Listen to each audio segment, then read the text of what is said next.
Hello, and do I have an episode for you today? You have no idea who we have, what's going on. Well, you actually probably do. You've probably read the title to this episode, so spoilers. We're talking to the Cannibal today, or at least in my autobiography, I call him the Cannibal. His name is Richard Nell. He is a fantastic writer. One of the self-published fantasy gods. Anyway, he joined us today, and when he came on, like as always with me and Richard Nell, we had zero plan. No questions that I was going to ask in the interview. We had no idea what we were going to be talking about. Me and Nell get together every now and then just to talk and hang out. And this was one of those, only he knew that we were recording. So it's just a talk between two friends. That's what you're dealing with today. But before we get into that, let's talk about what you saw in the last video, the 30-second clip of the last video. There was a staff. Basically, I bought it because it looked like Yoda's staff. I found it in a store called Class and Trash.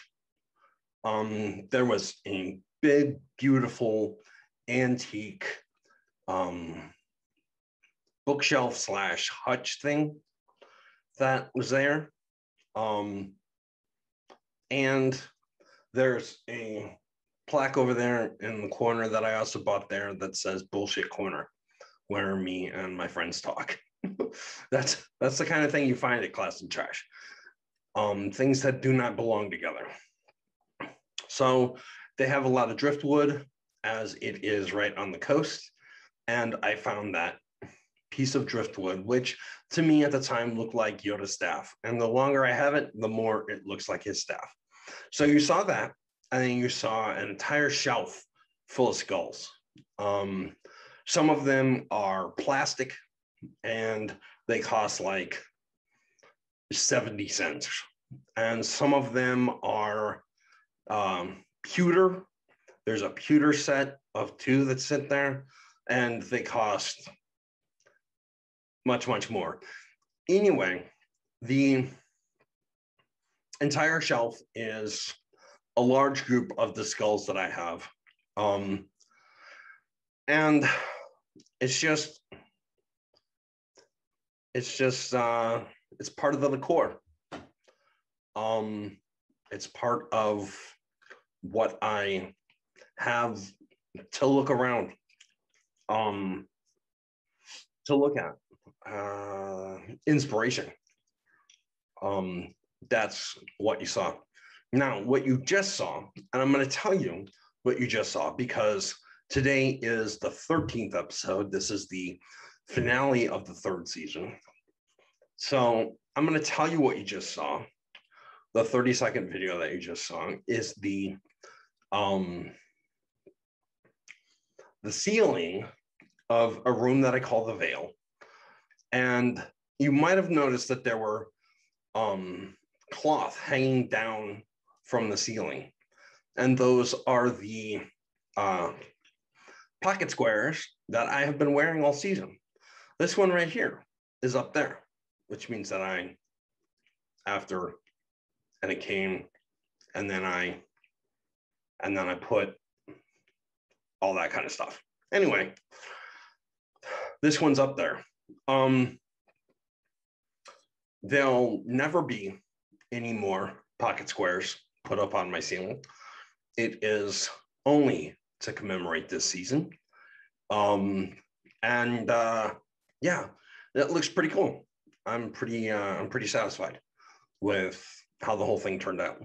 And that is the room that I play Dungeons and Dragons in. It's the room that me and my wife hang out in late at night. It's it's a pretty important place. So it's a place of inspiration. It's a place that I hang out with friends. It's a place where I just get together with my wife and drink and hang out. So basically what I'm saying is that the season that we have just shared together is commemorated in one of the most important rooms in my house. I hope you appreciate that. Okay, so the black pocket square matches the black hat. That's why I gave that to you. We've seen this hat almost all the way through the entire season. It's really, it's black suede. Took a long time for me to break it in well. And I'm just, anyway. So we're going to get into Richard Nell. He's a fascinating person. He's one of the smartest people that I know. He is working on a new series. I don't remember if we got to talk about his new series or not, but we talked about a lot of different things. In the beginning, we talked about his serial killer room. Towards the end, we talked a lot about guns because, yeah, why not, right? Anyway, fascinating conversation. I hope you guys really enjoy it. So here's the season finale of me and Richard Nell just talking and hanging out and being friends. Yeah, I hope you enjoy watching us talk and getting to know Richard, as well as I enjoyed talking to Richard in the same form that we always do, which is just getting together and running off the mouth. There's some really good news in here. If you're an American, we might be, anyway. Watch it, have fun, kick back, because and relax, because you are watching one of the masters. Anyway, I'll get out of the way, and here's Richard Nell. Okay, so it's the mighty Richard Nell. Welcome. Thank you. I don't feel that mighty. I like that it when Zoom, when you hit record, this little message pops up and it's like, I have to accept, or I can just GTFO, like, they're recording you. I'm out. That's funny. Yeah. That's funny. Okay, so let's address it right away, all right? Why does it look like you're sitting in a wet room? Why does it look like you're sitting in a serial killer's domain? Like maybe Dexter Morgan's about to break through and stick a needle in my neck live. I wouldn't be so worried about it if there wasn't that thing hanging from the ceiling back there. Yeah, so I realize now how terrifying that kind of looks, but it's actually extremely innocuous, and that it's like workout things, like you grab them and you do like pull-ups or whatever. Okay. And it's hanging quite low because it's really for my daughter. Okay. So she can use it. And there's like, you see that purple thing that's like a balance beam, because she's in like gymnastics, and so she's trying to do these things. Well, that's cool. That's cool. Yeah. Okay. So it goes all the way from, it has the appearance of a serial killer to like, actually it's the workout equipment of a 4-year-old girl. Yeah. Okay. Well, if you want to, just giving you a little bit of advice, if you want to hit the serial killer vibe a little bit more, take some duct tape and put it over all that green stuff on the pull-up thing. Right. And you have to, you know what? I think it's more disturbing with all the color and the bookshelf in the back. I'd really need like a drain at the bottom of the floor underneath the. Yeah, you do need a drain. You do need a drain. Yeah. Maybe some meat hooks would be good. Well, there is. You can't. I guess you can sort of see it. There's like a metal clip at the top there. Okay. So it is actually. It's got some industrial strength to it at the. I could definitely hang a human being upside down. There's no question. Oh, that's fantastic. I'm glad I live in Missouri and you're in Canada. That's all. Well, there's some news on that front too, actually. We may be moving to the United States, my family. Are you serious? Yes. Okay, so talk about that for a while. I'll just talk about it briefly because it may or may not happen, but my Okay. wife is a nurse. Okay. And she's from the Philippines, and so she absolutely despises where I live, essentially. Oh yeah, because of the cold. It's like minus 100 on any given day in the winter. Okay. Like today, it's so cold. We plug in our cars because you have to heat the oil, because if the oil gets too cold, you can't start your car. So anyway, that's what we're doing today. And so she hates it, and she's always wanted to move, and so she's always been sort of on the hunt for opportunities. And I've always kind of been saying, well, look, if we're going to move, let's move. I don't want to move like to BC, like to another Canadian province. You know what I mean? Right. Like, that's not enough for me. If you want to do this, I want to make a big life change so that we can, do something completely different. Right. And so she's been looking for jobs in the States and a few other places. And an opportunity came up in Texas, in a hospital there. Ooh. And, Texas, while it is much warmer, like the weather is completely different than Saskatchewan. If you took the average farmer or rancher, from Saskatchewan, and you took them down to Texas, people would speak with a bit of an accent, but they wouldn't be so different. Right. Okay. You know what I mean? We're all from the North American kind of prairies. We're all from the West. Yeah, I get that. People drive trucks and wear cowboy hats where I live. Oh, okay. We all own guns. Okay. So I don't think it'll be much of a culture shock to me, I guess, to go down to Texas is what I'm saying. Right. Okay. I have to learn how to say y'all, and I don't know. Okay. All I have is stereotypes, by the way. Okay, of course. So that might be happening. So there's a job offer. It has been more or less accepted, but we have to go through the bureaucratic nonsense now, which is only worse in the age of COVID. Yeah. So will we actually get there? We'll see. Okay, it's very important now that you run off and get your cowboy hat. I don't have one, but it is a thing here. I've certainly got uncles who wear, like, my generation kind of stopped. Okay. You know what I mean? So the tradition has died. But it is a thing. You see older men still in cowboy hats. I have an uncle for sure who's a rancher who wears one. He's even got spurs on his boots. Oh man, I gotta tell you, I got a story about that. Okay, so have you ever seen the movie Near Dark? Near Dark? I don't think so. I don't watch much in the way of film, television, but all right. It's probably the greatest vampire movie ever made. Really gritty, really gritty. I think it takes place in your home state of Texas. Anyway, there's this guy who's played by Bill. Oh, he just passed away. He was the guy from Titanic. Bill Paxton. Bill Paxton. Okay, he's played by Bill Paxton when Bill Paxton was young, because this is like an 80s movie. Anyway, he's a real badass, and he wears spurs. So a new guy comes in, becomes a vampire, and he takes one of his spurs off and gives it to that guy. So it's like this real, like, bonding kind of moment. And then that guy ends up like going left, and Bill Paxton's character, whose name is Severin, they end up fighting at the end, and he's talking about how he's gonna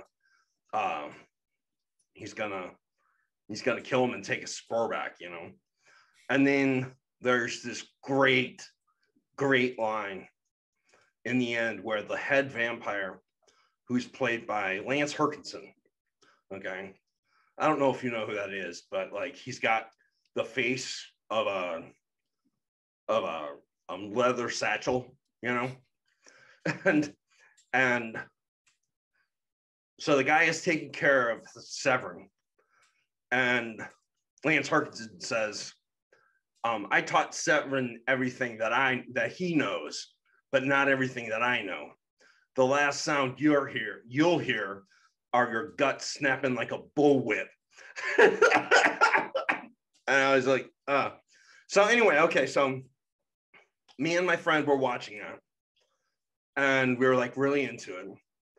And we watched it a couple times, and he really loves Severin. So this is how much of an idiot we are. He goes to a cowboy store. Okay, I'm going to call it a cowboy store. He goes to a cowboy store in town, which it was a small town, so of course they have one.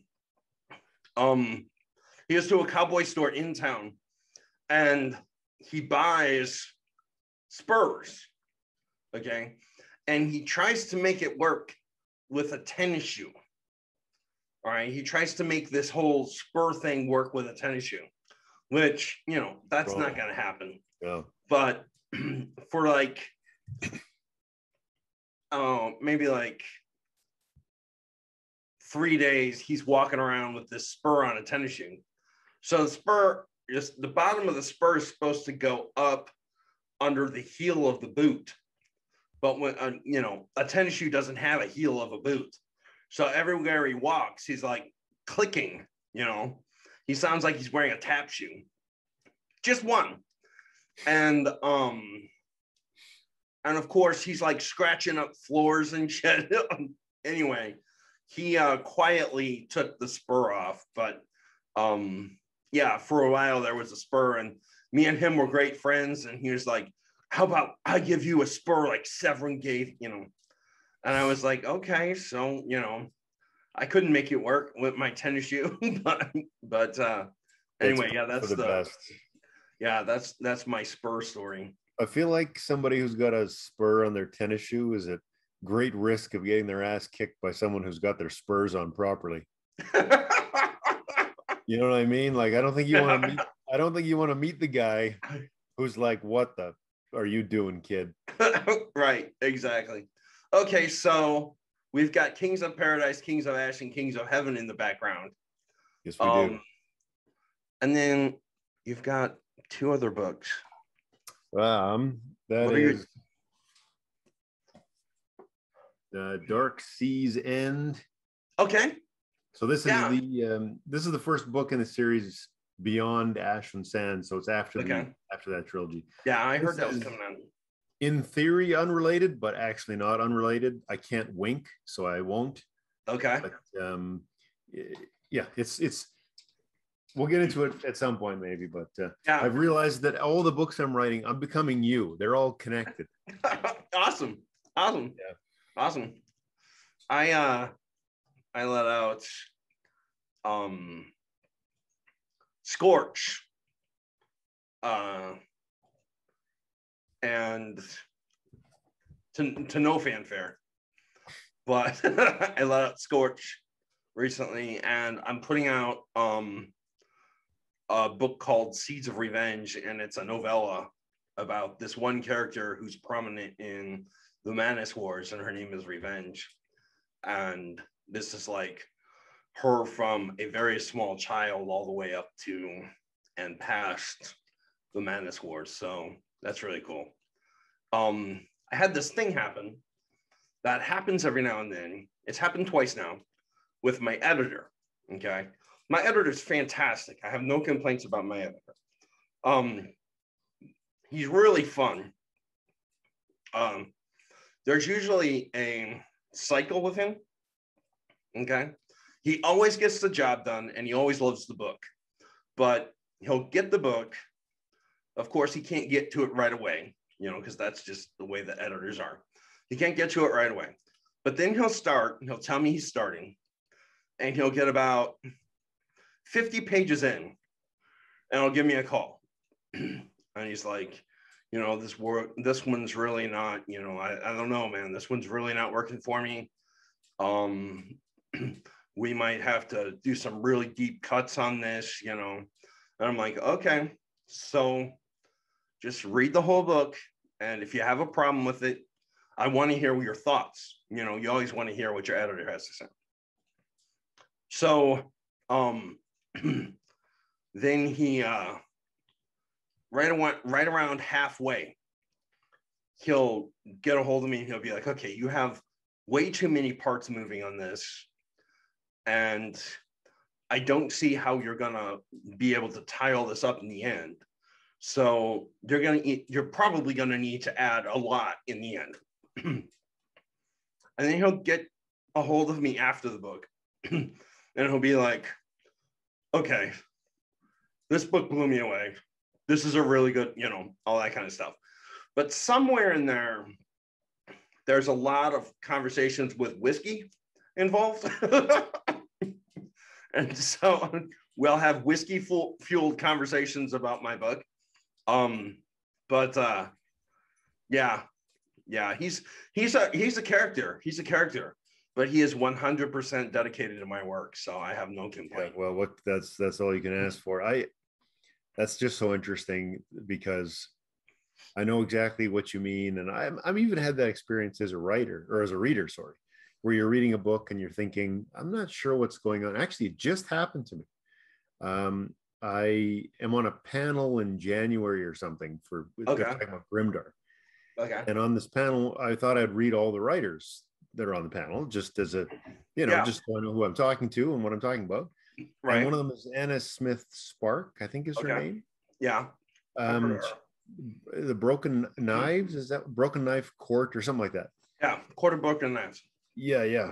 And I had the exact same experience. I was reading the first 50 pages and I thought, what the hell is happening? Yeah. I don't understand. And it's a bit too, it's sort of like when you start, have you ever read Gardens of the Moon or this? Erickson. Yeah. So when I first started reading Malazan, which is, by the way, apparently how you pronounce it. I've had a discussion. Malazan is how you pronounce it? Yes. Okay, well, I'm going to forget that immediately and go back to calling it Malazan. I also called it Malazan. And anyway, I could explain that, but I'm not going to. So I read like the first 50 pages of that and same thing. I was like, what the fuck is this? I don't understand. You know, I was ready to throw the book down.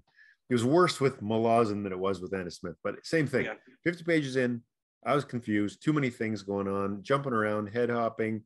You know, the world building is not explained. And then it just sort of slowly sucks you in. Yeah. And by the time you get through about halfway, you're like, okay, I want to know what's happening. I've got a bit better idea. I see the characters are sort of slowly spinning and getting closer until it, you know, I haven't got to the end of this book yet, but you know, I'm hooked. It's coming together. It's coming together. I can see the artistry. I can see the skill. I can see it's all.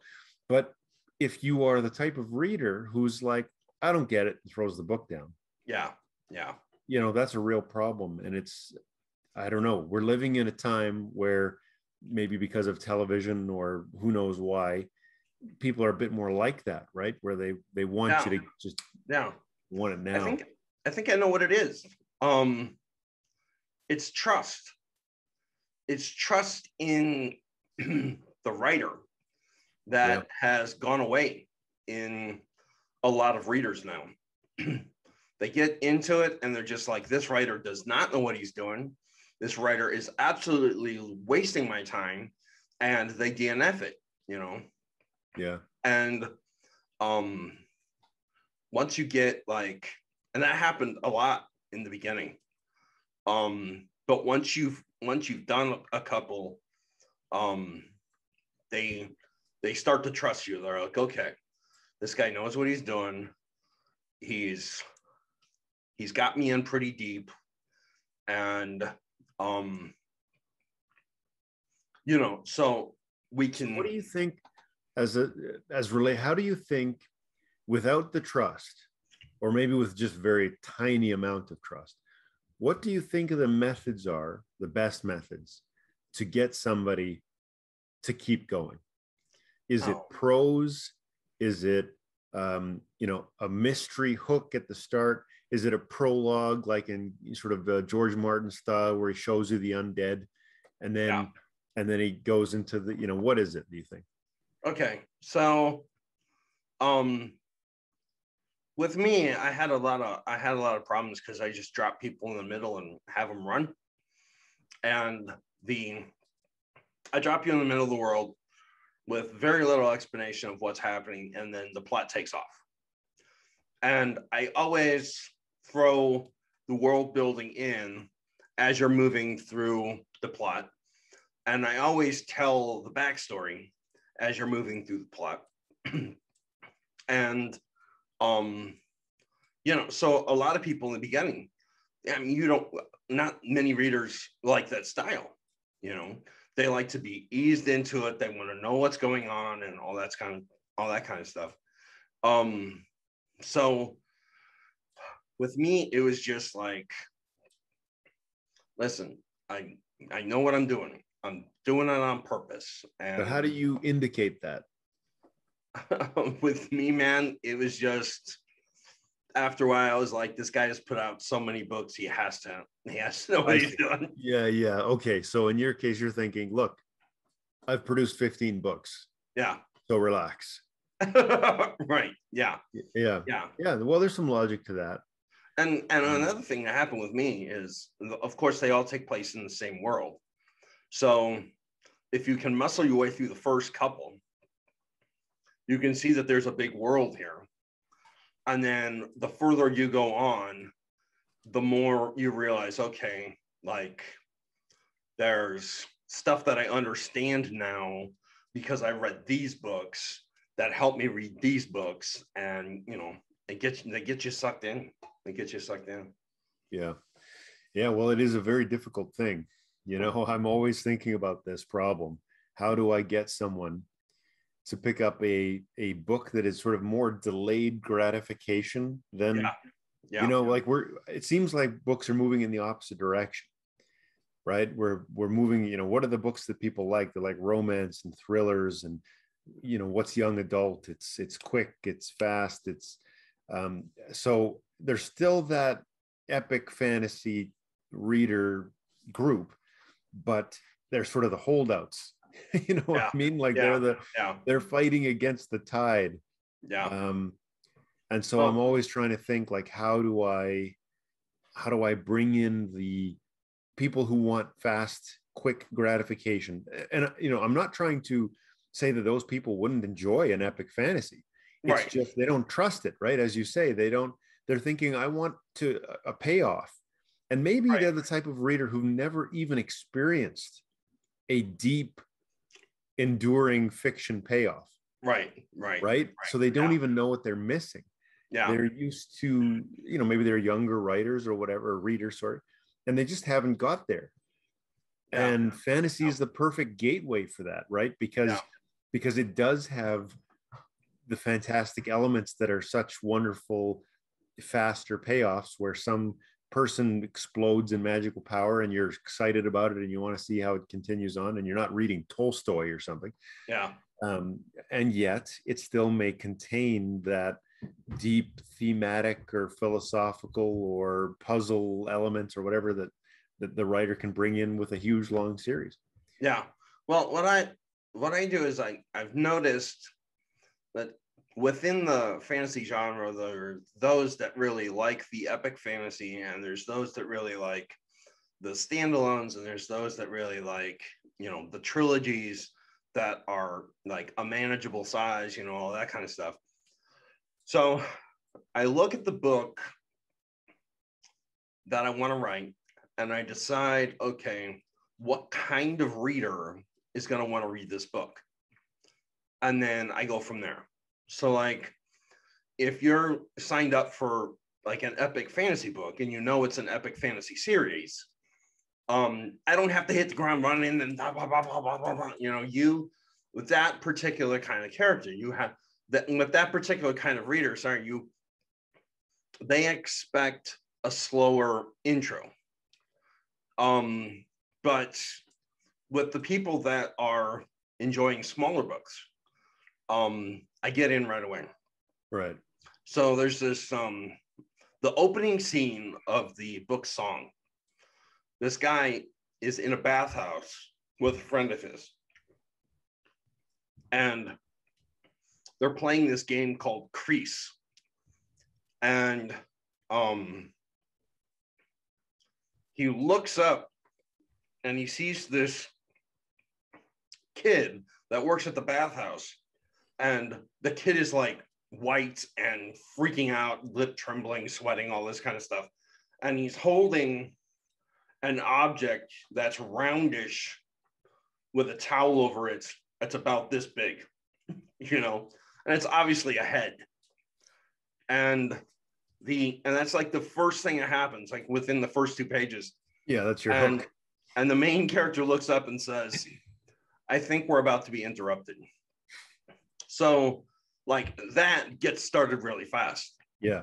With the Manus Wars, the character that's going to start the war actually goes in, he talks to the king of the nation, and he's like, listen, this isn't a good time.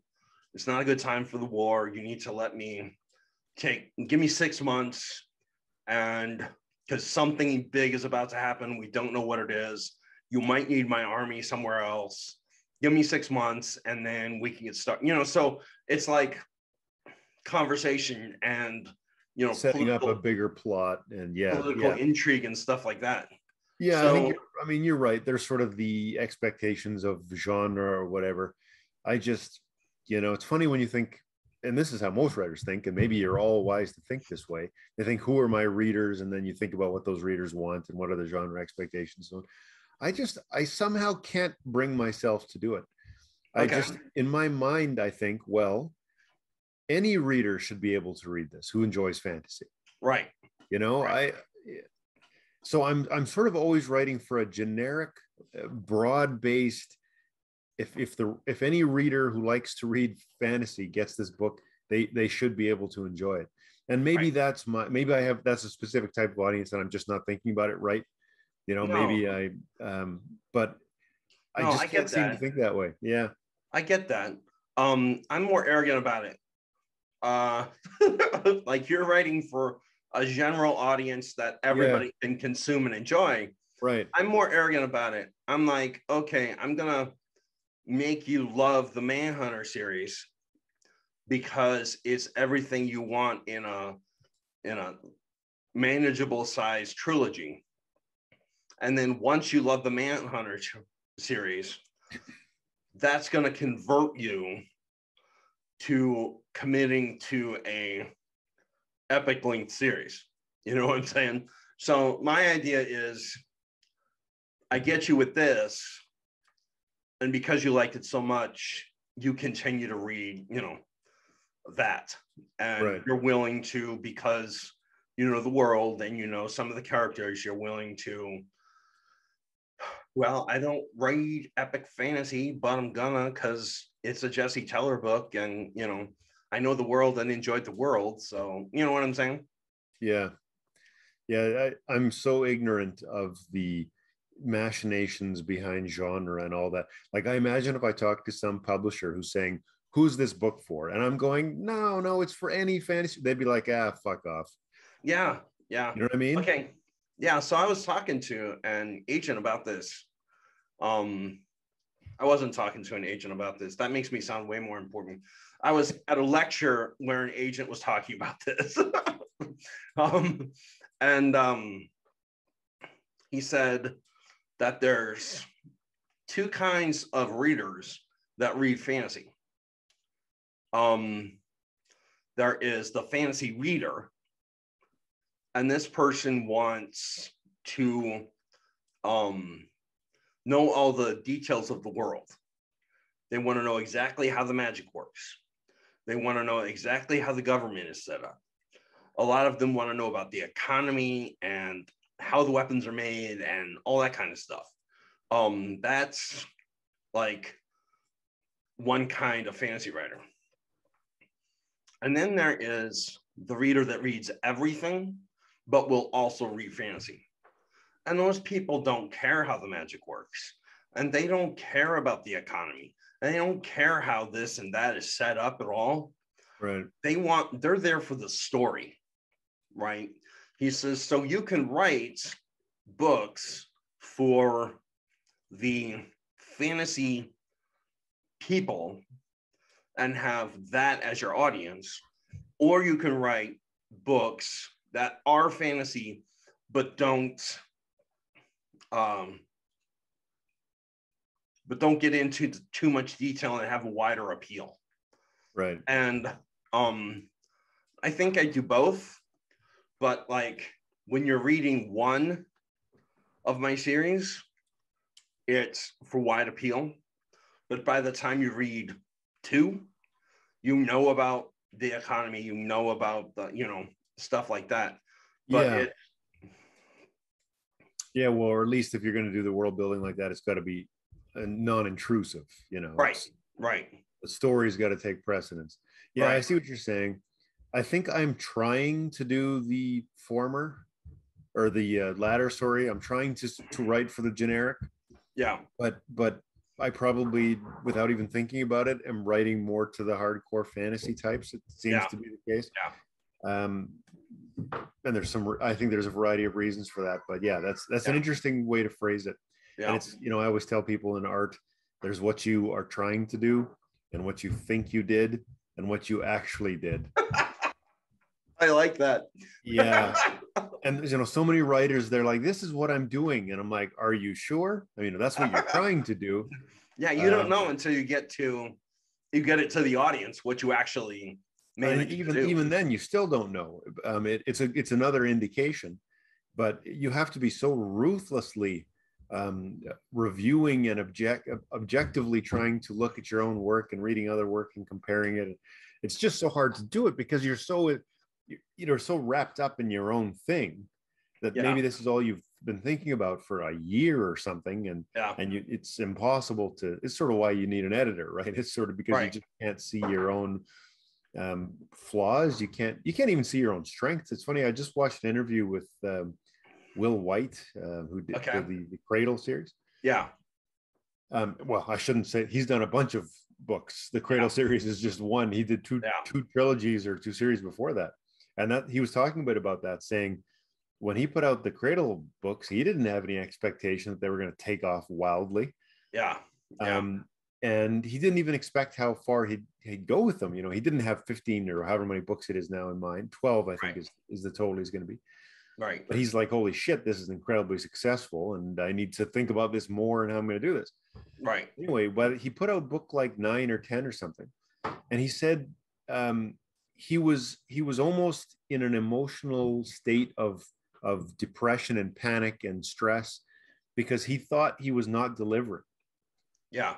He was doing something with his book that he thought was not working well and that would make the readers that he had built up upset and they wouldn't like it. And so he had all this pressure on him, partially because of his success, but partially because what he thought he was doing was X and what he was actually doing was Y.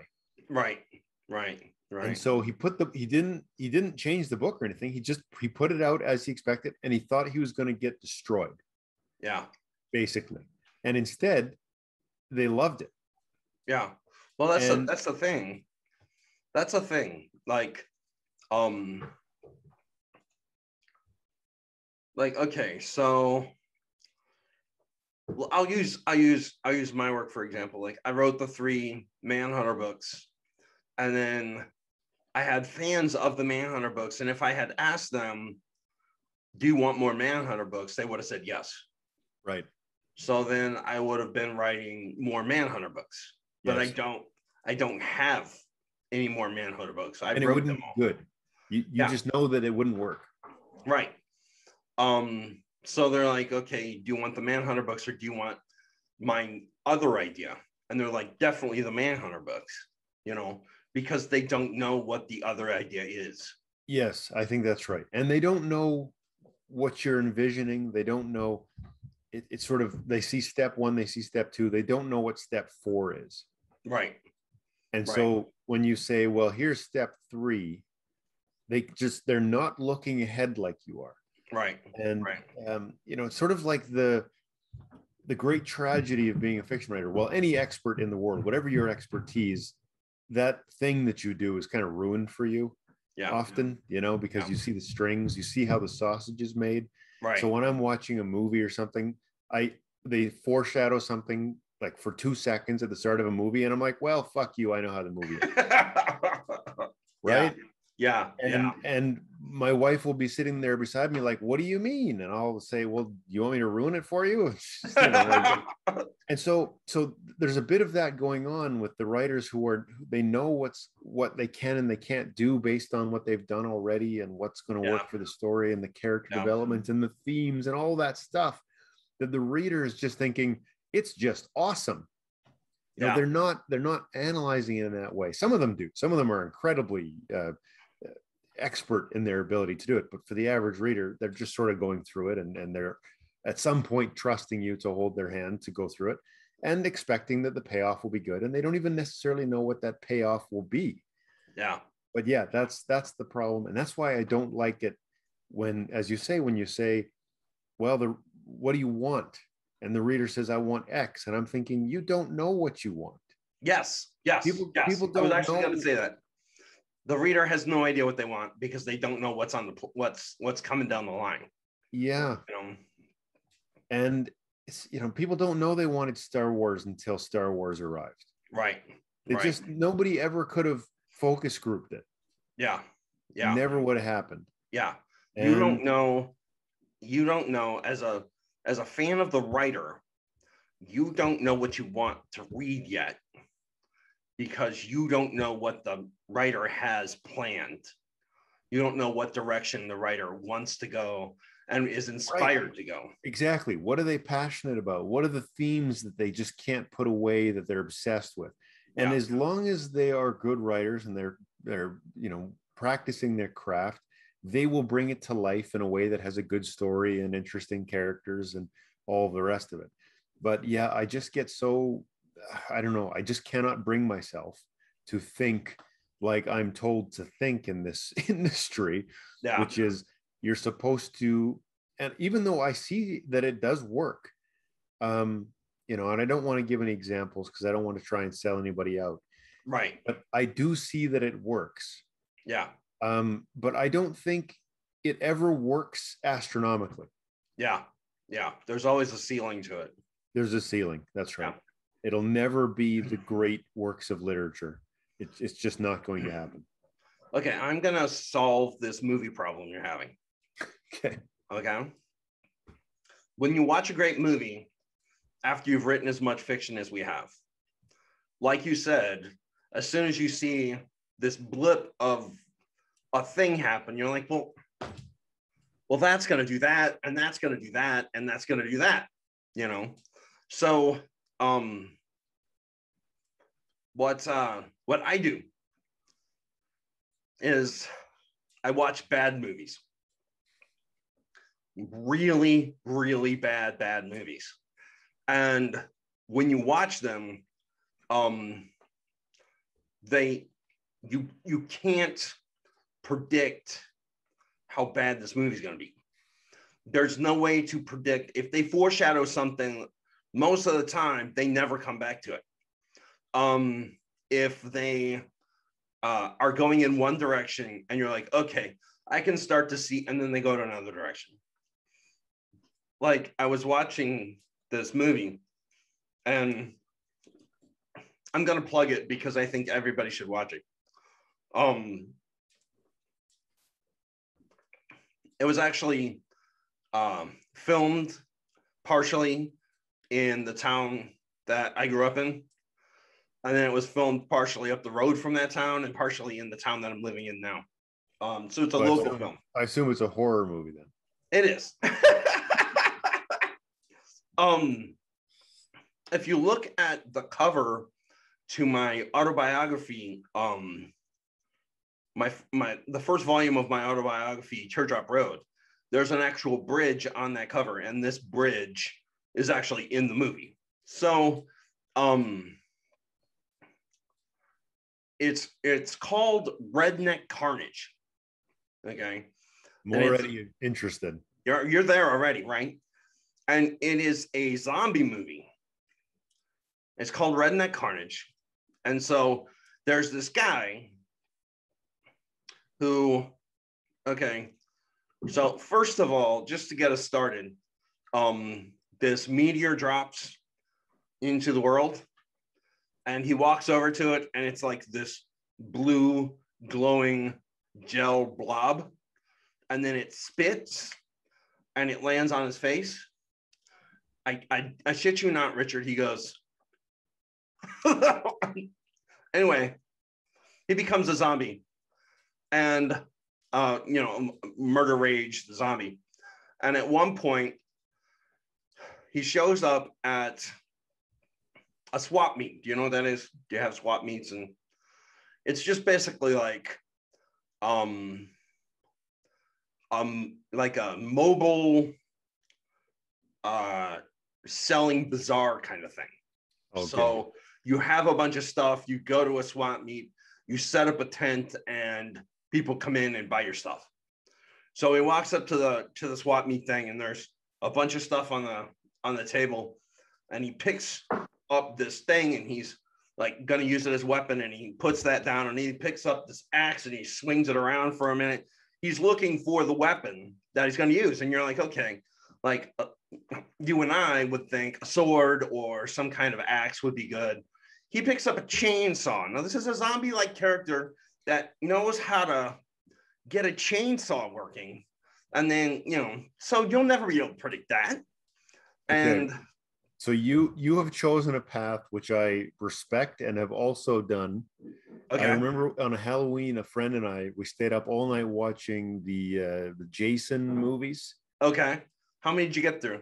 I don't remember, not all of them, but we did pretty well. Okay. And we did the exact same thing that you're saying. We knew these were terrible. We were not sitting there thinking these are wonderful movies, but all we would do is predict, okay, how does he kill the next guy? Yeah. What's the weapon? What's the situation? That's exactly what you're talking about. Yeah. And you can't predict. It's always insane. It's like he threw down his machete and paddled someone to death with the canoe paddle. He snapped it off and the handle goes through. And it's like, wouldn't have thought of that. Why did you do that? Not at all. All right. Sort of like black pilling here. You're just abandoning all hope. Yeah. I actually belong to a group. And we try to make things as official as possible. So we have a president, a vice president, a treasurer, a secretary, and a sergeant at arms. Okay. A specific day we meet, third Saturday of the month, and you have to pay to get in. You pay like $5 per month, all this kind of stuff. And it's called the Society for Challenging Cinema.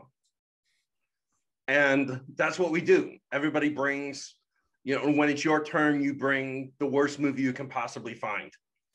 And, we all watch it and everything. And there's these two people in it that you have to keep them on opposite sides of the room, because if you sit them next to each other, I mean, it turns into Mystery Science Theater.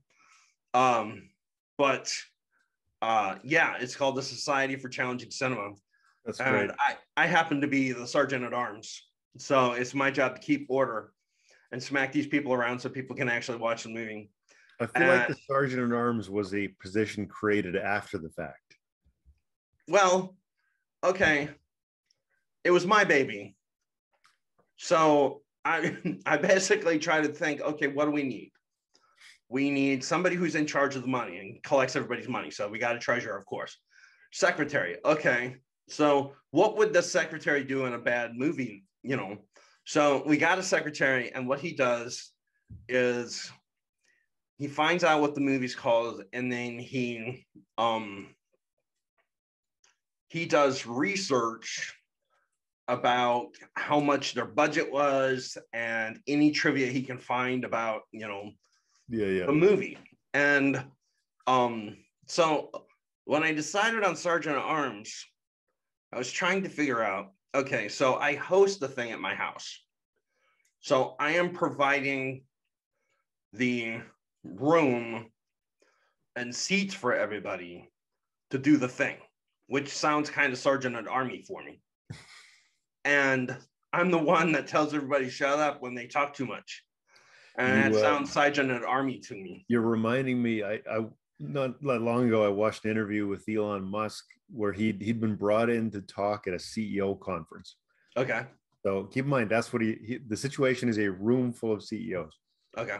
And the person asks him a question about his title at Tesla or whatever it is. And he says, titles are bullshit, particularly the CEO title. He says the only thing that really exists when you make a company is a president, a secretary, and a treasurer. Yeah. He said, so I call myself the tech overlord or some stupid thing. Yeah. And it's just, you could just hear the pin drop in the room. And I was howling. I just couldn't stop laughing. I'm like, oh, this guy is just so great. Yeah. He's crazy. He's really crazy. Anyway. So say hi to Becca. Hello. I know I see some dog legs sticking out in the background as well. Oh yeah, there's dogs. There's dogs everywhere. All four dogs are. Do you have? Okay, I have 4. I have Jordi, and he's a chocolate lab English bulldog mix. And he looks like a chocolate lab, except his face is kind of droopy. And he's basically for love and nothing else. Like that's all he does is, provide love for everybody in the family. And then we have a Rottweiler who is supposed to be my, scary Rottweiler. And she's just like this goofy, like wants to play with everything. And you can't watch TV in the room with her because she walks right up to the TV and she's doing like this, and she likes to chase around my Dachshund mix because my Dachshund mix is really tiny. So she likes to chase her around like she's a toy. And this Dachshund mix, I swear, she makes this horrific, like whining, howling, growling sound. It's just like the worst thing you could possibly imagine. So there's that. And then I have my little soldier. That's his actual name is Peanut. And he's a Chihuahua mix. And he's not like thick like a Chihuahua. He's actually very lean. And we put like a vest on him, like a kind of like, it's almost like a bulletproof vest, only it's not a bulletproof vest. And he's basically an alarm dog. So anything that happens anywhere around the house, he alerts me to it. Whether you want him to or not. Whether we want him to or not, yeah. It's driving me crazy because we got a lot of vines in front of our kitchen window to the point we can't even open it up. And a squirrel has decided to make his home in the vines in our kitchen window, and it is driving Peanut out of his mind. It's driving him out of his mind. Just an unacceptable situation for him. Like you would not believe. Yeah, I don't know. I like the idea of dogs, and then I think about having to actually take care of dogs, and I think taking care of my children is like the very stretching of my capabilities, like it's about as much as I can manage. I mean, taking care of myself used to be the very stretching of my capabilities. Yeah. So yeah, I'd like to do it, but I'm not sure I can do it. You want to ease in, with a very easy dog to take care of. So look for a Caucasian Shepherd. Okay. Can I just let it roam and like feed itself on the wildlife in the neighborhood? It'll definitely do that. It's sitting down. It's 5.5 to 6 feet tall, sitting down. They're also called Russian prison dogs. There's a prison in Russia. You're gonna think I'm making this up. No, I have a good Russian friend. Trust me. There's a prison in Russia. It's called the Black Dolphin, and it's way out in like Siberia, probably. Siberia, like ice and snow all the time. And they've got this big kennel of these dogs. And if you try to escape the prison, they don't chase you. They just release the dogs. Oh, Jesus. You just release the dogs, and the dogs come back bloody, and they put the dogs back in the kennel. So I'm going to guess nobody runs. Yeah. Especially if you've seen this dog. It's ridiculous. I mean, look it up. Everybody who's watching this, look up Caucasian Shepherd. It's ridiculous. This animal is just this animal's just like, you can't believe. It's meant to guard sheep in Russia against wolves. And if you want to see a brutal fight that's not even kind of fair, type up Caucasian Shepherd versus wolf. That's not even kind of fair. That wolf had no chance. So start with that. Okay. Caucasian Shepherd. Caucasian Shepherd. It's going to get a little moody sometimes. So I mean, I'm moving to Texas. I assume I'm just going to I'm going to buy like 50 guns. Yeah. I'm just going to decorate my house with guns. Can you buy guns as a non-citizen? I hope the answer to that is no, but I bet the answer is yes. In Texas, man, I don't even know what they do in Texas. It's possible that when you cross the border, they hand you a gun. I hope that's the case. Yeah. Because, well, I want to fit in with my fellow Texans. You know, I'm pretty used to shooting 22s. They're going to think that's a pea shooter. Yeah, they won't respect that. Don't do that. No, they won't respect me. So I'm going to have to get like, I've shot some shotguns, but maybe that's more respectable. Yeah, go with the shotgun. Shotgun. And if you really want to be invited into, like, if you really want to hang out with these guys, get yourself a machine gun. Go with the AR-15.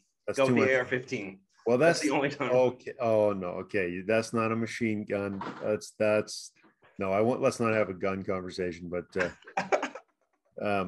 yeah, I don't imagine you can get, or at least not, you can't easily get automatic weapons in the United States. I don't know how difficult that is. I assume most of the guns are semi-automatic.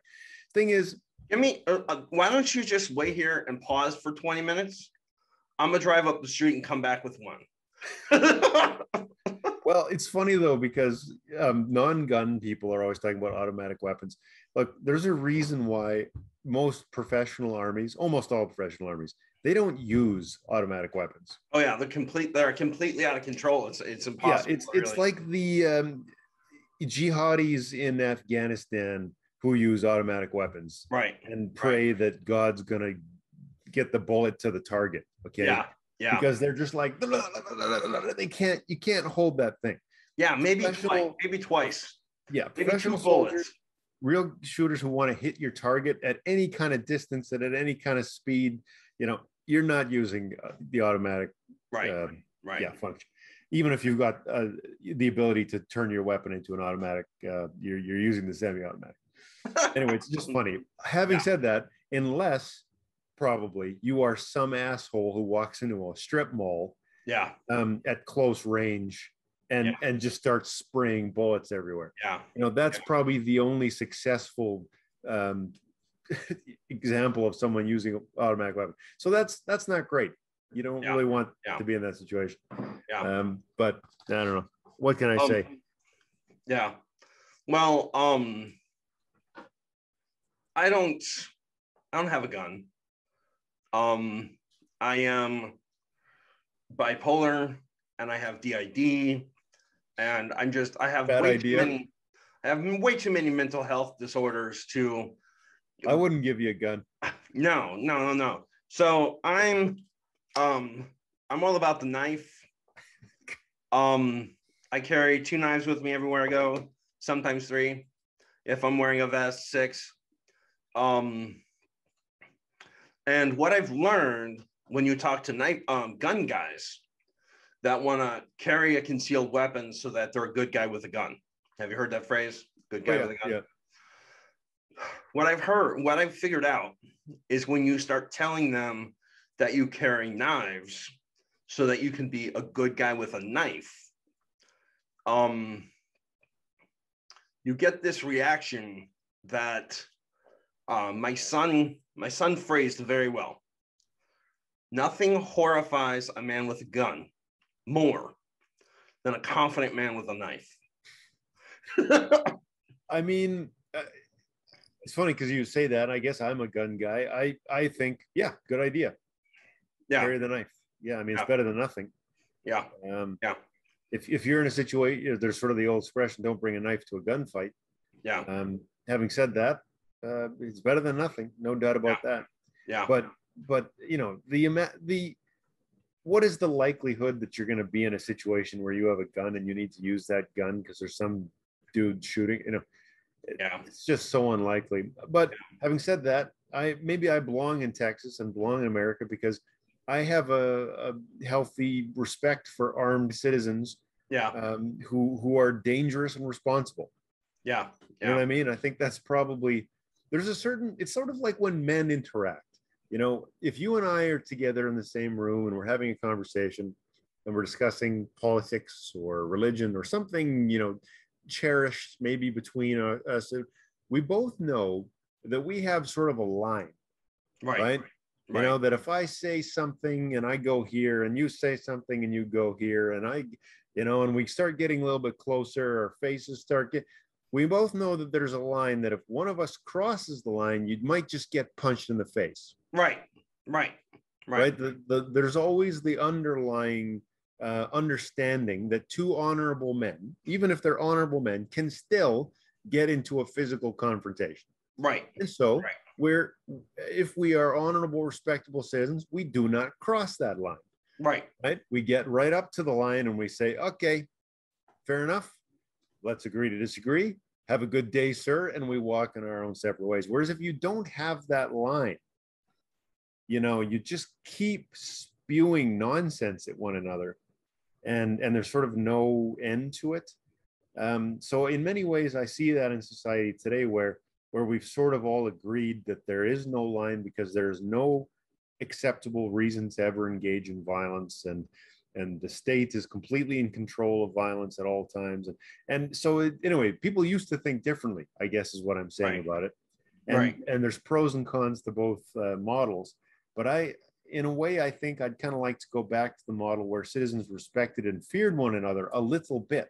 That, you know, you don't want to have the Wild West, but you don't want to go all the way to we're all wearing diapers and you know, I'm not sure what the version of that looks like, but maybe Demolition Man. Have you seen that movie? Oh, Demolition Man. Was that the one with Wesley Snipes and yes, it was. And okay. And where the teacher is a 40-year-old virgin sitting in his underwear singing I'm an Oscar Mayer wiener. I don't remember that, but okay. That's the joke I think that the comedian in the movie makes or whatever. So there's an element of that where I think citizens and just people in general should be a little bit dangerous. I agree. I really do. I really agree. I think that there's a lack of that on the internet, you know. Once people started saying I hate you, go kill yourself. Right. And they're anonymous and, you know, so there's no threat to them. There's no repercussions. Whereas if you get a person in real life, you know, that just doesn't happen. Right. Except if it's a university student with pink hair or something. You know, you just don't treat people like that in real life.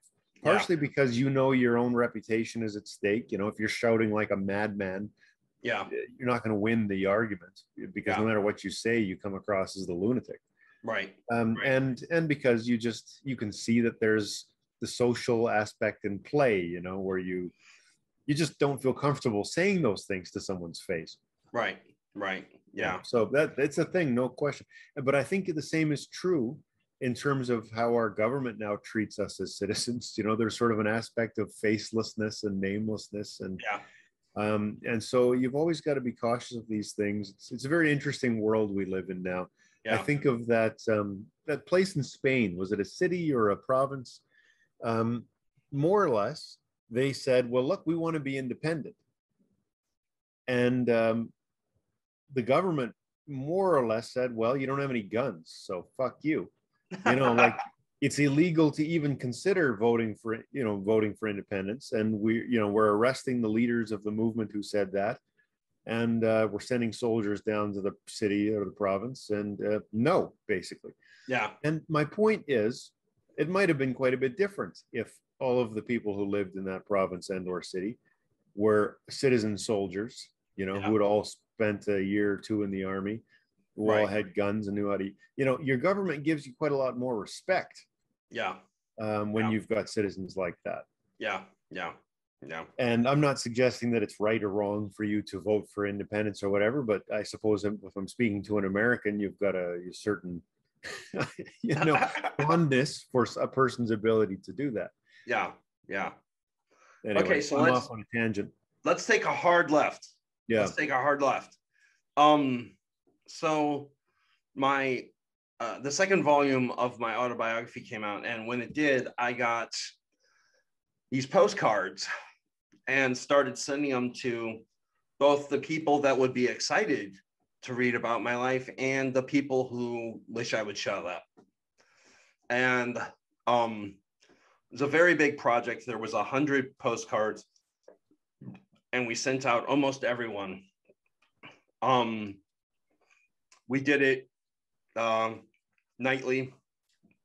I would have a nightcap and dictate to my wife because, I wanted it to be legible. Dictate to my wife, like what I was going to say. And then, so I had to choose like who I was going to send it to. And the idea came, because it's the internet, you can track anybody down. The idea came to send to a couple of my teachers. And there's one teacher in particular. Her name was Mrs. Galvin. And she was a teacher when I was in 6th grade. And she was a reading teacher. And her entire wall is lined with bookshelves. Every inch of the wall is lined with bookshelves. And they're all full. And she's read them all. And she said, pick a book, read the book. And if you read the book, you can come back to this one corner of my classroom and hand me the book. I'll page through it to remind myself just real quick. And then I'll ask you detailed questions about the book. And it was an extremely terrible time in my life. And she was one of the only lights in my life at the time. So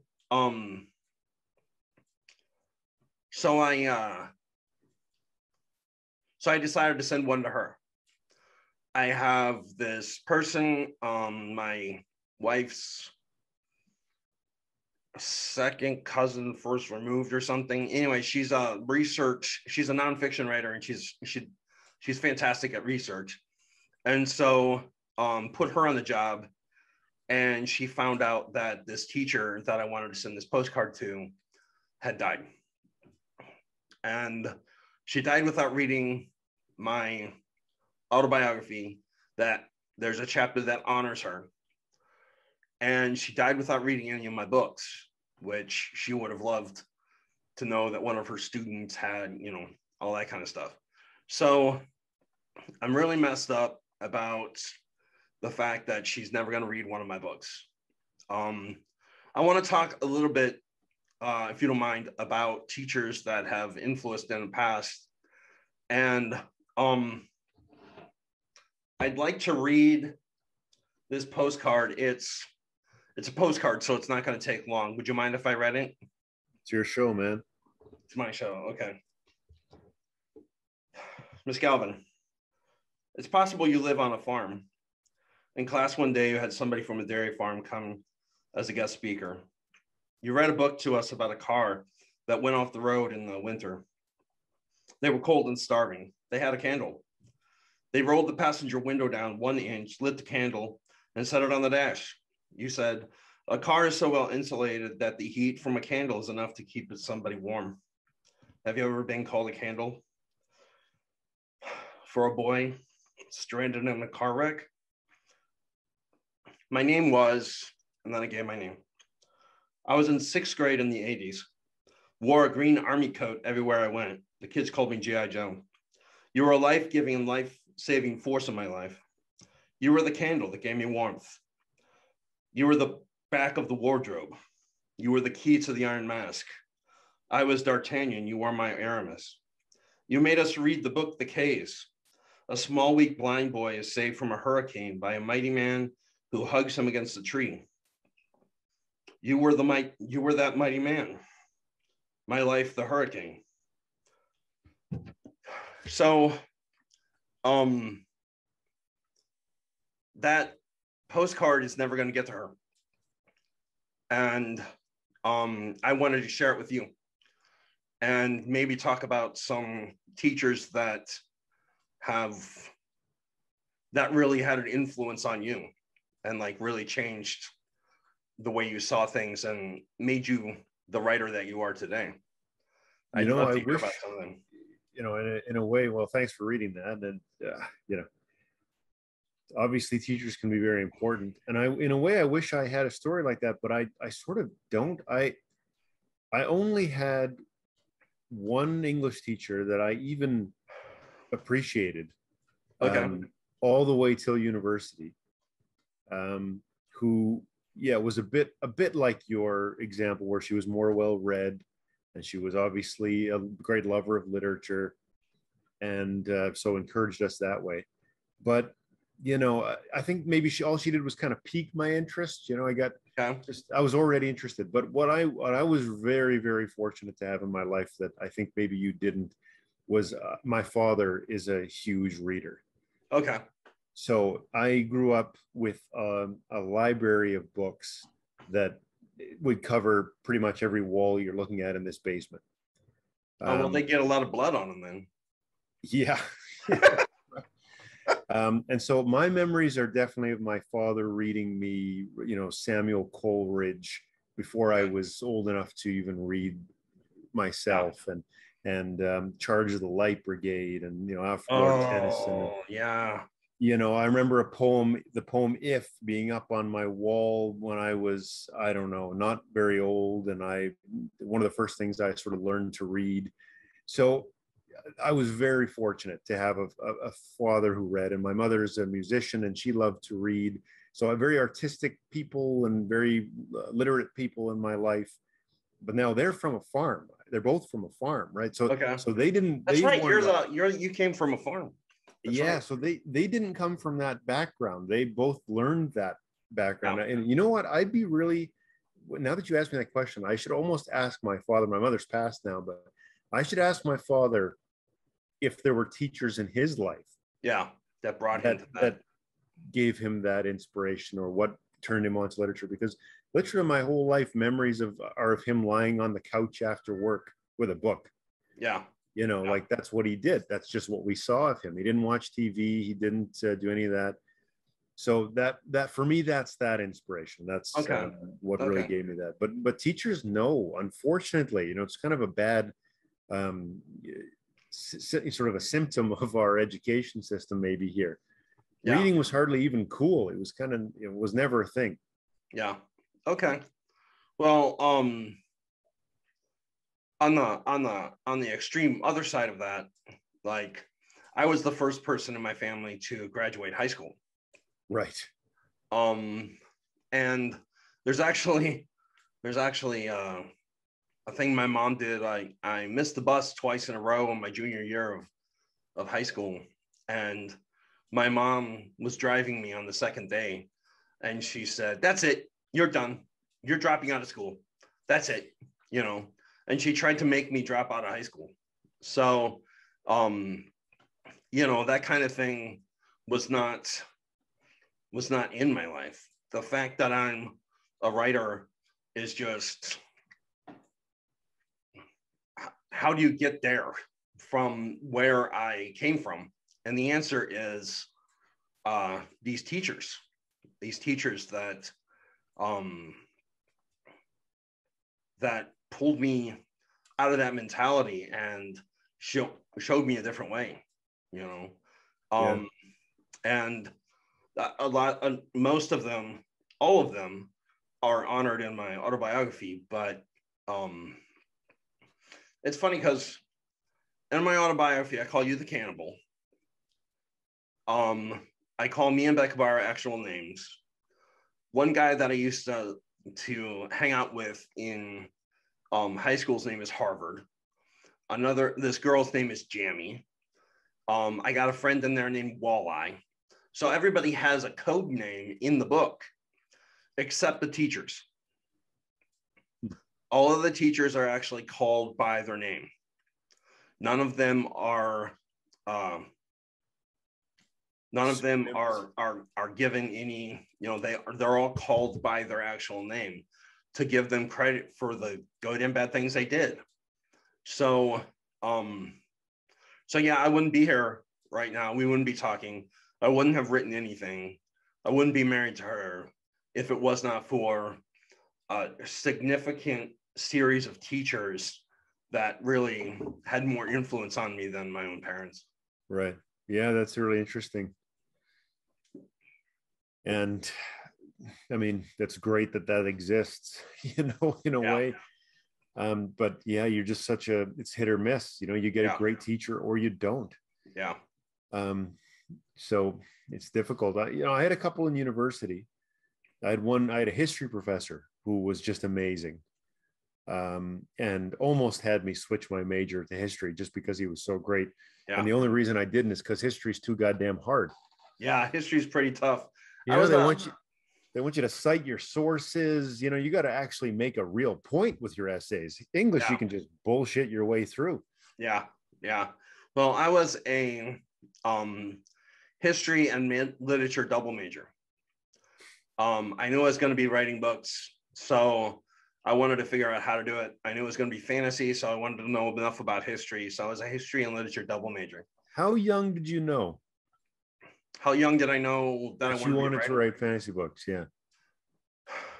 5th grade, so I guess 8 years old. When I was 8 years old, I knew that I wanted to write, that I was going to be a writer one day. And the only thing that could possibly be that I would be writing was fantasy. So yeah, that's pretty damn young. Yeah, I knew there was no other way. So I had this one history teacher, and he was really dry, right? He was really dry, and he had this really like low voice, and it wasn't that he was mumbling, but he wasn't really easy to hear. And you have to have 2 textbooks, right? That's the law of the university. You have to have two textbooks. So he had an actual textbook, and then he told us to read the Old Testament. He said it's a history book too. Wow. So he would have a couple of questions from the Old Testament. He never taught it, so he wasn't trying to convert anybody. He was using it strictly as a textbook. Oh, I mean, I think everybody should read it if you're in the Christian world. I mean, yeah, I'm not a practicing Christian, but to think that we are all sort of somehow culturally outside of the history of the Christian religion is ridiculous. And especially anybody who's not a Christian or from a different part of the world, they would laugh at us. So it's amazing that we don't think about it, or we don't. So I applaud him. Everybody should read the Old Testament. It's a history book. Right. So one time I remember he was talking about this one particular woman. I don't remember her name. And she was so-and-so the second. Sorry, my phone just keeps buzzing. I'm going to stop it. Yeah, check it out.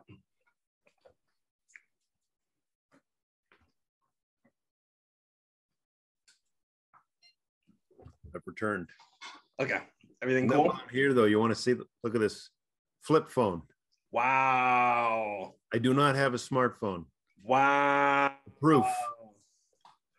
Wow. You moved to America. That might have to change.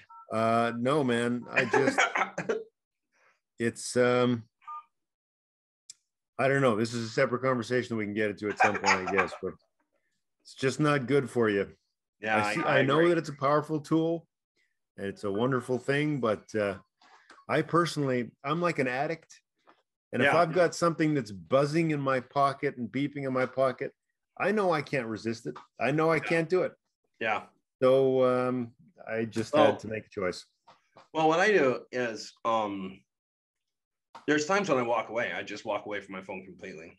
Yeah. But one thing that I do is the whole family will sit around the dinner table and I'll put my phone right here upside down. And if it rings, I ignore it. And if it dings, I ignore it. And we just continue to have our conversation. So why not just turn it off? Well, because it's teaching a lesson to the kids. It's teaching the lesson that the conversation with the family and the conversation with the person right in front of you is most times more important. You know, nothing's more important than sitting around the table with your family. So I purposely put the phone upside down on the table so that if it rings, my kids get the example of me completely ignoring it. And so like, but most of the time it's not even in the room with me. I can't tell you how many times I'm like, honey, where's my phone? You know, and she goes on a quest to find my phone. Um, it's always in like one of 5 places. But yeah, so I bring it and I put it on the kitchen table to teach my sons that it is possible to ignore your phone. Yeah, it might be possible, but very few people can do it. Yeah. Well, if they see me do it, then there's better chance that they're going to. Yeah. So yeah, I wouldn't want to be a young person with the modern technology in a way. You know, yeah. It's great when you're an adult. You know, but when you're young, it's like, how can you possibly manage these things? Yeah. Yeah. Well, there's some like YouTube channels or whatever that say I can give you everything, that every bit of education that you need to get this particular degree. You won't have it, but you'll have all the information. So read this, and then come back for 2 lectures, and then read this and this and come back for 2 lectures, and then take a trip here and look at this museum. And, you know, so they on these channels, they'll lay out everything that you need to do in order to know everything that you have to know in order to have that degree. And I think that's crazy, because yes, that could get us on another topic about the value of university education these days. But yeah, well, one wonders, you know, when our kids are university age, is it going to be totally different? Yeah. Because why can't a group of 10 leading intellectuals come up with a program on their own, forgetting the university entirely, put it entirely online, say, these are the books you should read, and here are the things you need to know, and here are the tests you can take, do all that, and whatever famous intellectual you want, give my stamp of approval to your education. Yeah. Yeah. Well, we might be headed that direction. There's so many classes that are entire degrees you can get online and never have to walk into the school at all. Well, right now, all they're lacking is the prestige. Yeah. You know, the universities, they still have a sort of monopoly on that. But I just wonder if that's going to change. And, you know, that a lot of them are losing their credibility because they're pumping out terrible students. And, you know, so we'll see. Yeah. Yeah, that's definitely possible. If you come out of your university with, you know, dance theory, it's what can you do, right? I mean, you can be an intellectual. You can sit around in a room and talk about the history of dance theory, but that's it. What can you do in the business world? You know, I minored in dance theory, so I don't appreciate your tone. I mean, I don't take it back.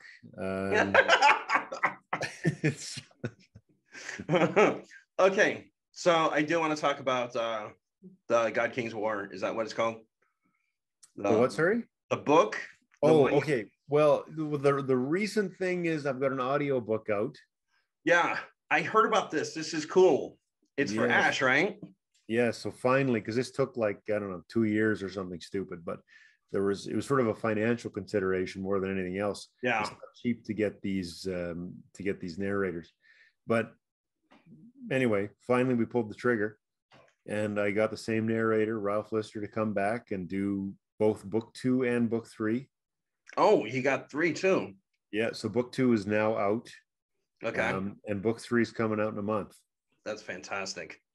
So it will be a finished audiobook series. Thank God for that. Wow. I literally, if one were to look at the question that I get or the correspondence that I get, 90% of it is, when is the second audiobook coming out? Yeah. Wow. It's like, Jesus Christ. It'll come out soon, you know? Yeah. I don't even want to, I haven't even done any audiobooks, and I don't even want to think about if I ever have to. Because that seems really labor intensive. So tell me, what goes into that? What do you as the writer do? Yeah, okay. So it obviously depends on the book, but with a fantasy book, it's probably the most labor intensive. Okay. Because you've got all these made up terminology things, the world building things. So fortunately for me, Ralph is a pro, and so he could tell me what he needed from me, as opposed to me saying to the narrator, here's what I'm going to give you to help you with your no. So what he asked for was all the words that I'd made up in a list. So I put them sort of alphabetically, literally every world building word, etc., even fictional name. And then I had to explain a little bit about what it was. And then I had to give him an audio file with me reading it. Okay. You're reading the entire book? No, all the made up words. Okay. So that he could read. So he knows punctuation. How do you pronounce the name? How do you pronounce the thing? Right. Then he wanted, especially for all the main characters, like notes about what the voice would be like. Oh, yeah. What did I want the voice to sound like? And ideally, for every character that speaks, he wants something. Yeah. Like just 3 words, like, nasally, old, whatever. Yeah. But in a lot of cases, you've not even thought about that hardly as the writer, right? It's like, I don't know. And a lot of times in some cases, but not a lot. Yeah. So it makes you actually think differently about the book. Like, that's one thing that really came out for me was when he's asking me these questions, I started thinking about it for the first time sometimes, like, oh shit, what does that guy sound like? And a lot of that, you just want to leave to the imagination, right? But audiobook can't do that. So you got to give them all those things. And yeah, it is labor intensive. There's no question. It depends how much stuff you have and how big the books are and what kind of records you keep. And so do you like have to listen to the whole thing and get him to re-record certain parts? And because that's what I've heard happens. It depends. So with Ralph, again, because he's a pro, so I had to pay him a bit more because of this, but I paid him, and then there's an audio editor. Really? Yes. So there's someone who goes through all of his tracks and makes sure the volume is not spiking or too low. He masters it, it's called, so that it's all kind of level, so that it's not totally level, but it's more pleasant in the ear. Right. And he's making sure that it's all working. But yes, I didn't listen to all of it. I would skim, and I would check to make sure that it's all kind of working. But again, it depends on the professionalism of your narrator, right? If you're worried that the narrator is not going to be quite as good, then probably you do have to check everything and make sure it's all good. Whereas this guy, wasn't so worried. So I would imagine that there were certain scenes though that you for sure had to check out. Oh yeah, certain important scenes. You're like, I got to listen to this one. Yeah, but to be honest with you, it very quickly went from me checking out the scene to making sure it was good to me being in kind of an awe of fanboying listening to him read the scenes. Oh, that's cool. That's cool. You know what I mean? Because first of all, this guy narrated my favorite book, Shogun. That's why I was interested in him in the first book. And so listening to this guy who I listen to narrate my favorite book, narrate my book, and some of these epic scenes, it's truly a bizarre experience. Yeah, I bet it would be. And actually, but at first I really had to get over it. Listening to him narrate the book, I really, it bothered me almost. Like, for some reason, listening to somebody read my book out loud was sort of awkward for me. There was something weird about it. But I got over that. And then it just became something I could listen to and enjoy. And because it's truly a way of, it's like, because when you read your own books, I don't know about you, it's not that enjoyable. You're either editing, or you know what, you've read it before, you know what's happening. You don't experience it for the first time. Whereas when somebody's reading it out loud, it's kind of like you're experiencing your own book for the first time. It's quite a bizarre experience. But very interesting. I was on a I guess you would call it a podcast, where one of the things they wanted to do was read a scene. So they wanted a scene with, there were two hosts, and they wanted a scene with at least 2 different characters. And I was supposed to read, and they were supposed to read. And so I give them the scene, and they're reading back my scene, and I'm putting in my parts, you know, and it was just a very, well, I'm not going to tell you what podcast it was. It was a very long time, so I can say this. Nobody's going to know how to find this. But it was kind of a cringy experience. And I think you would know what I'm talking about, because you're hearing somebody read a character and you're like, that's not what that character sounds like. That's right. You know, and there's multiple reasons it's cringy. Yeah. One is because you're like detecting the flaws. You're like, ooh, did that work? Verbally as well as it worked in writing. Do you know what I mean? Yeah. And 2, look, there's a reason we hire audiobook narrators. Because what you want is an actor. You have to be able to act as you read these things. Because somebody just saying, oh, I did not like that. Why did, it's just, there's just something cringe about it. And so some writers are very good at it and would make professional actors, but for the most part, no, I don't think you should do that. I think you should hire a professional. Well, there's a guy that is a good friend of mine, and he has, without doubt, he has the most impressive voice that I have ever heard in my life. It's deep, clear, commanding, and it's like almost weird to be in a room with him, because you're like, I will have a glass of water. It's just like, wow. Like you stand up a little bit straighter, Get that man his water. Definitely, yeah.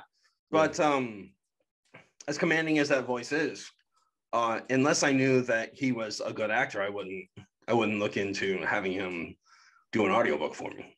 Well, and so you've got this guy with this deep, commanding voice. Well, what if he has to do a trembling little naive character who's supposed to sound like a mouse? So it's really difficult to actually do something outside of your wheelhouse, outside of your own. And so I knew that Lister could do it. I'd heard him do Shogun, where he's got all of these characters to do. And so I just wasn't worried about it. But most people can't do that. I mean, that's very hard. That takes an expertise. Yeah. Okay, so you got the 3 books. Is that one laying down called The God King's War?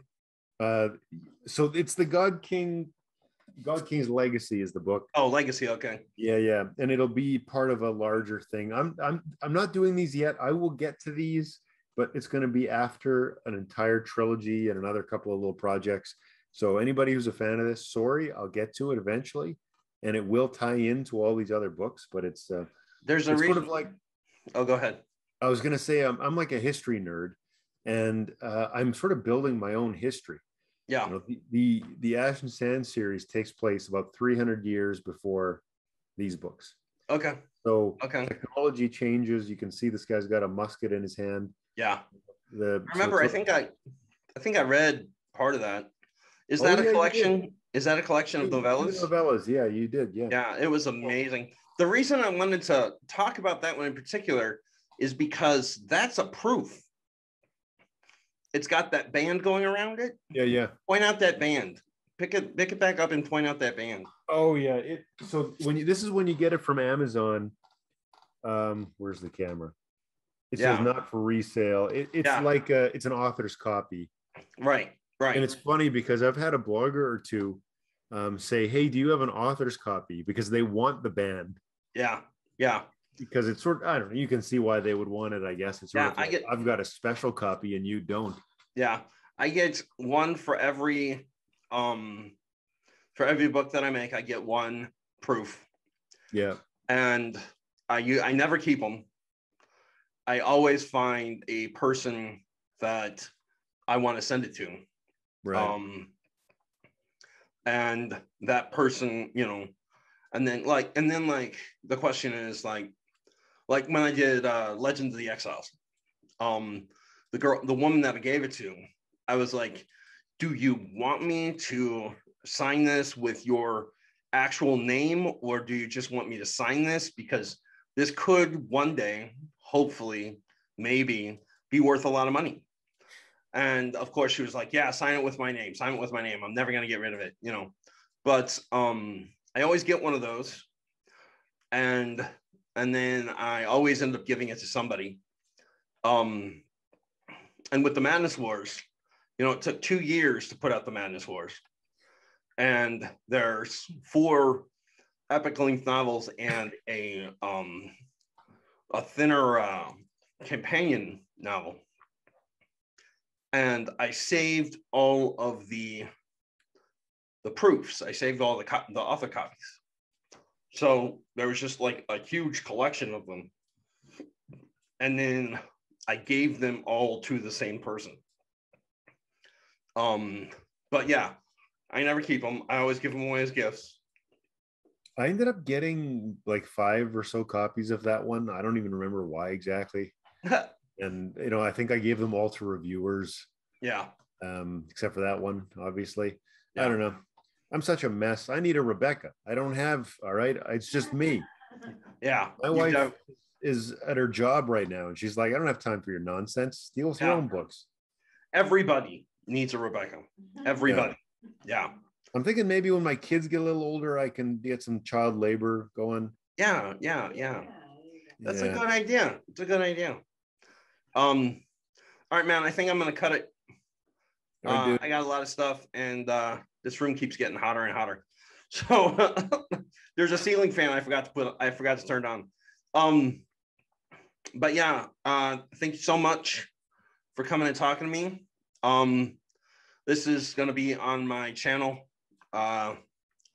and I'll let you know, when it comes out. Sounds good. Yeah, so thanks for coming to see me. No problem, man. Always a pleasure, never a chore. Yeah, I feel the same way. Okay. All right. Take care. Yep. Bye. Bye-bye. So that was him. That was one of my favorite people to talk to. As far as writers go, you're not going to find a better one. As far as people go, you're not going to find a more interesting one. So I was very honored that he gave me his time, and that he let me record what we have to say. Me and Richard, we don't agree on everything.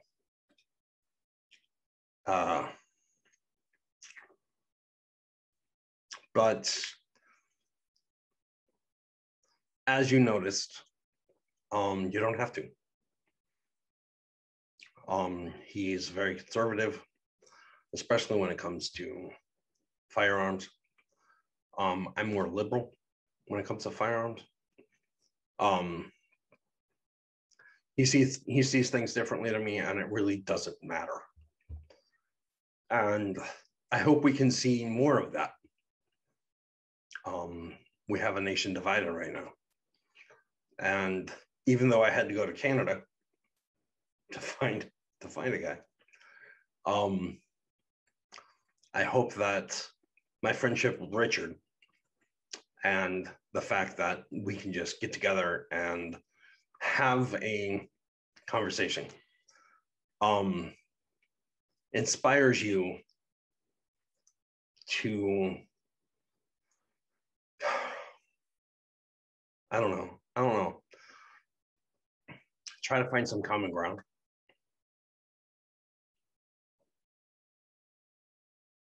There are things that you can agree to disagree on. There are things that you can not agree to disagree on. But if you find somebody like Richard that sees things differently than you, but that you can still communicate with, I urge you to try. Anyway, that was my finale for my third season of Voices from an Unreal World. Like I said, I'm very honored that Richard would come and spend time with me. I hope you enjoyed that. And Richard Nell, thank you very much. I'm going to link everything. I'm going to link everything that has to do with Richard Nell. Every single possible thing that has to do with Richard Nell. I'm going to link in this, in the comments, in the description below. Anywhere that you want to look for him, you're going to find it down below. Because my hope is that you saw this man, you heard this man, and you want to look into this man. Because, like I said, he's absolutely amazing. Okay. Thank you very much. That was the end of our season. I'm going to take a couple weeks off. 2, I hope. But Benny has to write a song. Benny has to write a song for next season. And that might take him a while. He's working on it now. It sounds kind of cool. But you know, that might change completely. He might throw away everything that he has now and go in a different direction. I don't know. I don't know what to expect. All I know is that he's going to give it his best. And that's what we can expect. So 2 weeks, hopefully, maybe more if Benny needs more time, but I'm going to give him all the time that he needs. Anyway, thank you for joining us. Thank you for coming through this season with me. And I hope to see you next season when we come back to Voices of the Unreal World. Now, there's the door, and Benny's baseline will walk you there. See you in a couple weeks.